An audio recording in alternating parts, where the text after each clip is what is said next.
એક જગ્યાએ મહાત્મા પધાર્યા અને ગામમાં દુકાળ, ગામમાં કાળ પડેલો. એટલે આવીને બાપુને પગે લાગે, અરે બાપુ हमारा खेत बधा सुकाई रहा है, हमारा बाजरा सुकाई जाता है बाबू. अच्छा कितने बीघे का है? बाबू हमारे पास तो 50 बीघा का बाजरा है, गांव में तो बीजा को है, तो बीजा का छोड़ो, तुम्हारी बात करो. कितना बीघा का है? कि बापू 50 बीघा का है. हाँ दक्षिणा दो. लो बापू 50,000. कोई बात नहीं, तेरे ऊपर कृपा शुरू हो गई है.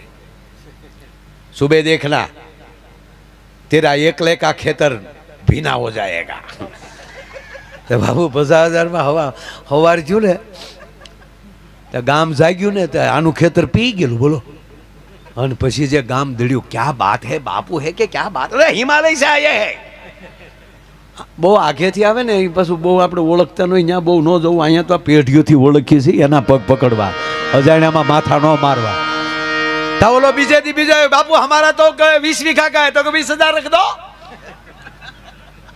तो बापू એને 20,000 રાખ્યા, બીજે દી 20 बीघा પર લઈ ગયું પાછું.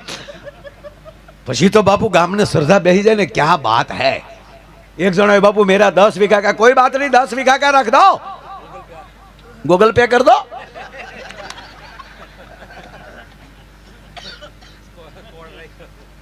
બાબુ એનું 10 વીઘાનું બીજેથી પલ્લી આમ રેડી. પછી તો ગામ ઉમટ્યો, કોક 50,000 ને કોક લાખ ને. બાપુ મેરા 50 વીઘા, બીજો કે બાપુ મેરા 100 વીઘા. 15 શેલા બેઠા હતા, એ 15 શેલા ઊભા થઈ ગયા. કે બાપુ હમ ચલતે હૈ, तुम रहो. કે કેમ? डंकी धम धम के मर गया है, पूरी रात धमाते हो. आखी रात बोला शेलाव ने तोड़वी नाखता था. डंकी गाम ने डंकी राजे पानी पाई देता. माथું કૂટે માનવી માંડ વીઘો પવાય, પણ રઘુવીર રીજરે રાજડા તો નવખંડ લીલો થાય. જ્યારે સદગુરુની કૃપા થઈ જાય ને સાહેબ, પછી તમારો નવખંડ લીલો થાય. એ નવખંડ કયો? આ શરીરના 9 ખંડ છે આપણા. એની અંદર જ્યારે પોરના પલ્લા મળે ચડવા, ભગવતીનું આવાહન થાય છે. એનું ખબર કેમ પડે? કે ખબર ક્યારે પડે? કે તમને અંદરથી આ ગામને આનંદ આવે અને એ સ્વીકારી લ્યો તો. અને બાપુ વર્ષોથી જોતા આવું છું, બહારનાને જેટલો હુંચકો પડી જાય ને એટલે ગામનાને બેક ઓછો પડે. શું કામ? આપણે હાવ ઓળખતા હોય ને. અરે કાંઈ નહીં, તમે રામાપીરનું આખ્યાન તમારા ગામમાં રમાતું હોય અને કોઈ રામાપીર, આપણા જ ગામનો દીકરો કોઈ રામાપીર બને, તો અમે બહાર ગામના આવ્યા હોય ને, અમને સીધા રામાપીર દેખાય, તમને નાથાભાઈ છોકરો દેખાય. ન્યા ગોથું ખાઈ જાવ. જો ગોકુળ ગોથું ખાઈ ગયું ને બાપુ. ત્યાં તો નંદ બાબાનો છે, માખણ ચોર છે. હશે કે નહીં હોય, હશે કે નહીં હોય. ત્યાં 11 વર્ષ 52 દી વયા ગયા. કંસને માર્યો ત્યારે ખબર પડી કે આ લે આ આપણી વચ્ચે રહેતો હતો. વિરાટ રૂપ અર્જુનને પણ દેખાડે છે અને વિરાટ રૂપ દુર્યોધનને પણ દેખાડે છે. વહટી લઈને ભગવાન કૃષ્ણ જાય હસ્તિનાપુરમાં. હે મહારાજ ધૃતરાષ્ટ્ર, હું શાંતિ દૂત બનીને આવ્યો છું. હું પાંડવોનો પક્ષ લઈને નથી આવ્યો, પણ મને ભરોસો છે. જો આ વાત ભગવાન કૃષ્ણ એમ કહે છે કે મને ભરોસો છે. આપણા સદગુરુને આપણી ઉપર ભરોસો હોવો જોઈએ કે મારા શિષ્ય ઉપર મને ભરોસો છે, હું જેમ કે એમ કરશે. આજ ભગવાન કૃષ્ણ કહે છે કે હે મહારાજ ધૃતરાષ્ટ્ર, હે દાદા ભીષ્મ, હે કૃપાચાર્ય, હે દ્રોણાચાર્ય. અને ભગવાન કૃષ્ણ બાપુ ત્યારે જે બોલે છે એ અદ્ભુત બોલે કે હે ધૃતરાષ્ટ્ર, હે મહારાજ, હે હસ્તિનાપુર નરેશ. સંસારની અંદર આવી ધર્મસભા, આવી રાજસભા કઈ જગ્યાએ હોય કે જે સભામાં દાદો ભીષ્મ બેઠા હોય, જે સભામાં કૃપાચાર્ય બેઠા હોય, જે સભામાં ગુરુ દ્રોણ બેઠા હોય, જે સભામાં કર્ણ બેઠા હોય. અને ઈ સભામાં આજ કૃષ્ણ તમારી પાસે આવીને ખોળો પાથરે છે કે આ સભાને મારે વિખેરવી નથી. અને મને પાંડવો ઉપર ભરોસો છે કે હું જે કહીશ એ સ્વીકારી લેશે. માટે એનું ઇન્દ્રપ્રસ્થ પાછું આપી ગયું અને દુર્યોધન ઊભો થઈ જાય. અને સમાજમાં યાદ રાખજો, જ્યારે જ્યારે પ્રજા કે અને એવું રાજાને કરવું પડે ત્યારે વિના ચાયચ્છ દુષ્કૃતા. રાજા કે એમ પ્રજાને કરવાનું હોય, એને બદલે જ્યારે પ્રજા કે, દુર્યોધન કે અને ધૃતરાષ્ટ્રને કરવું પડે. દુર્યોધન વચ્ચે બોલે છે અને ત્યારે કૃષ્ણ કહે છે કે દુર્યોધન, હું રાજાને પૂછું છું, હસ્તિનાપુર નરેશને પૂછું છું, તને નથી પૂછતો. દાદા ભીષ્મને પૂછું છું. અને ત્યારે દુર્યોધન ફરીવાર બોલે છે કે એને શું ખબર પડે, હું કહું છું કે ઇન્દ્રપ્રસ્થ નહીં મળે. તો ઇન્દ્રપ્રસ્થ નથી જોતું. અરે દુર્યોધન, હું એક મહાન યુદ્ધને રોકવા માંગુ છું, મહાવિનાશને રોકવા માંગુ છું. માટે હું તને હવે વિનંતી કરીને કહું કે કેવલ 5 ગામ આપી દે. ક્યારેક મહાભારતમાં ડોક્યું કરજો. ભગવાન કૃષ્ણ કહે છે કે દુર્યોધન, રોવાના દાડિયા કરવા પડશે, આ જેવો તેવો વિનાશ નહીં થાય. અને ત્યારે દુર્યોધન કહે છે કે તમે મને ભય દેખાડવા માટે આવ્યા છો. ભય નથી દેખાડવામાં આવ્યો, હું વિનંતી કરવા માટે આવ્યો છું. 5 ગામ નહીં, કોઈના નાકા જેટલી નથી દેવી, થાય કલ્યાણ. અને એનું કીધેલું ધૃતરાષ્ટ્ર કરતા હોય અને ઈ સભામાં કૃષ્ણ નીકળી જાય. વાત એટલા માટે કહું કે ધંધા બધાય કરજો, પણ આપણી વચ્ચેથી આવા મહાપુરુષને ભગવાન રીહ કરીને વયા જાય એવો ધંધો જિંદગીમાં ન કરતા. મારો કહેવાનો સૂર્ય છે, એને આપણે આંગણે આવવાનું મન થાય. પાંડવો ભલે 5 હતા, પણ અર્જુન એવું જીવ્યા કે ભગવાન કૃષ્ણ એમ કહે છે કે હે અર્જુન, પાંડવા નામ ધનંજય. પાંડવોમાં અર્જુન મારી વિભૂતિ છે. વૃક્ષમાં પીપળો, સિંહ, પ્રાણીમાં સિંહ, છોડમાં તુલસી, પથ્થરમાં શાલિગ્રામ, જળચરમાં મગર. અને બાપુ, દેવોએ ભગવાને જે જે પસંદ કર્યા ને એ પાછા માતાજીએ એના વાહન કર્યા. જો ભોળાનાથને ગમતું હોય ને અતિ, તો એક હાથી અને બીજું બોકડો. તેમ કે ભોળાનાથને બોકડો, તમને પૂજા કરતા ન આવડે, કાંઈ આપણને કોઈ શ્લોક બોલતા ન આવડે. જો અહીં આચાર્યને એને પૂછ્યો તમે તારે સવારે, કાંઈ શ્લોક ન આવડે, પણ ભોળાનાથ પાસે જઈને જો બોકડો બોલાવતા આવડે એટલે મહાદેવ રાજી થઈ જાય. આ નવીન વાત નથી, સત્ય વાત છે. ઘણા પૂજા કરીને મેં મહાપુરુષોને તે એ બોકડાનો અવાજ કરતા, બોકડો બોલાવતા જોયા છે. મહાદેવ રાજી થઈ જાય. હું કામ? એના સસરા દક્ષનો જેથી મસ્તક, ગણપતિનું મસ્તક કાપ્યું ત્યારે હાથીનું મસ્તક લગાડ્યું, અને દક્ષનું જ્યારે મસ્તક કાપ્યું અને યજ્ઞ હજી અધૂરો હતો, યજ્ઞ પૂરો કરવાનો હતો અને દક્ષને સજીવન કર્યા, ત્યારે બકરાનું, બોકડાનું મસ્તક એને ચડાવ્યું. અને મહાદેવે એ વાલો લાગ્યું ને ત્યારે પરાશક્તિ એ બોકડાનું વાહન બનાવ્યું. મહાદેવને ગમે છે. હા, ભગવાન કૃષ્ણ એમ કહે છે કે પ્રાણી, જળસર પ્રાણીમાં મગર બસ હું છું, ખોડિયાર એ વાહન લીધું.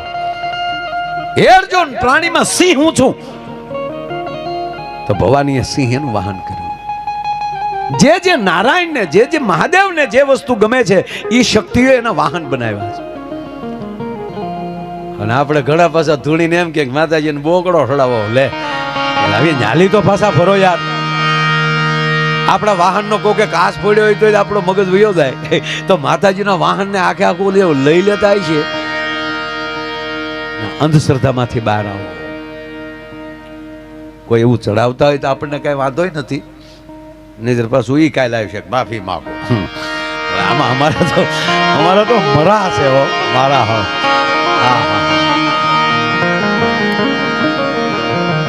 અમારે હકાબા ગઢવી કે મેં તો કે દરેકના 20-25 વિડીયા તૈયાર જ રાખ્યા. કોક કે માફી માંગો દીકરા, 80 નંબરનો વિડીયો આવવા દે. સમય આ છે નકારાત્મકતાનો. એટલે હું પ્રોગ્રામ બાપુ ચાલુ કરું ને ત્યારે હંમેશા આથી ચાલુ કરું.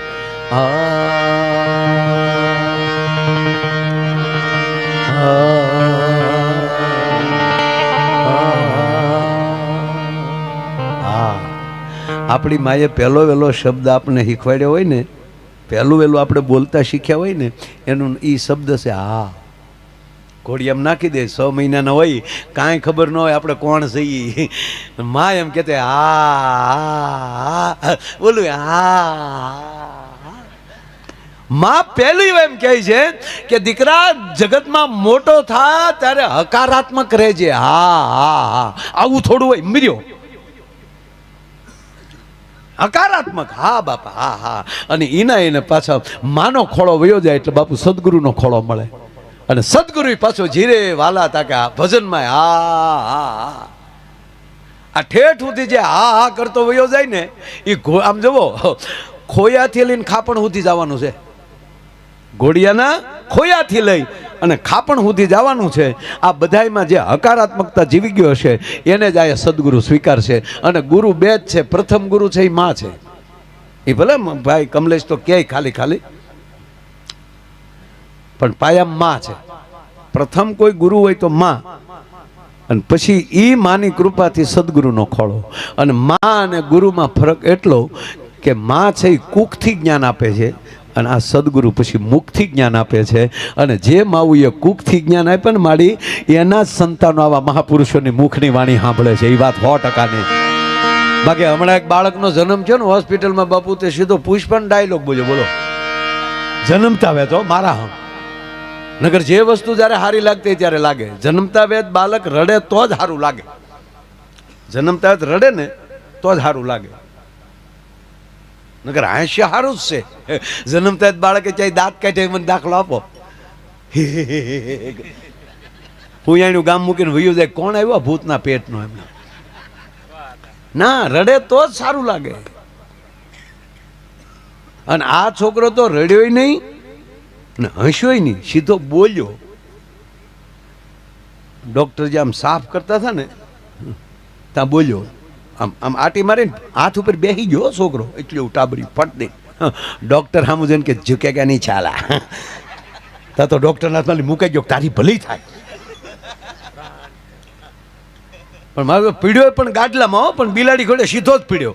નર્સ બેન તેડવા ગઈ ત્યાં નર્સ સામું કે બ્રાન્ડ હે બ્રાન્ડ. આખી હોસ્પિટલ ગોથું ખાઈ ગઈ. પછી સંશોધન કર્યું કે જન્મતા વેદ બોલે નહીં, બોલ્યો તા ભલે બોલ્યો પણ સીધો પુષ્પાનો ડાયલોગ કેમ બોલ્યો. એ સંશોધન કર્યું ત્યારે જાણવા મળ્યું કે આ પેટમાં હતો તે દી એની માએ 45 વાર પુષ્પા જોયું. એના સંતાનો કોઈ દી આવા પ્રોગ્રામમાં ન આવે બાપ. માટે પેટમાં પોઢી એ જ સાંભળેલી જેણે રામ લક્ષ્મણની વાત, પણ પેટમાં પોઢી સાંભળેલી શિવે રામ લક્ષ્મણની વાત રે બાપ, રામ લક્ષ્મણની વાત. બાલુડાના મુખ સે દીધે ઓઢી એની ઊંઘ તે દીધી. શાબાશ.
સંતોએ એટલે જ જનેતાને કીધું છે. બાપુજીને બહુ ઓછું કીધું છે, પપ્પાને બહુ નથી કીધું. કાંઈ મેં પહેલા કીધું ને કે પુરુષ છે મેહુલો છે, એ તો અમી ચાટણા કરીને નીકળી જતો હોય, વરહીને નીકળી જતો હોય છે. બાપ માફ કરજો, પણ કેવો છોડ ઉત્પન્ન કરવો એ તો ધરતી નક્કી કરતી હોય છે બાપ. અને એટલે જ માને ઠપકો આપ્યો છે, માને કીધું છે, કેવી ભલામણ કરી? જનની જણતો ભક્ત જણજે યાન કા દાતા કા સુ.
ભગત જણજે કાં દાતા કાં સૂર, ત્રણની જ વાત કર્યો.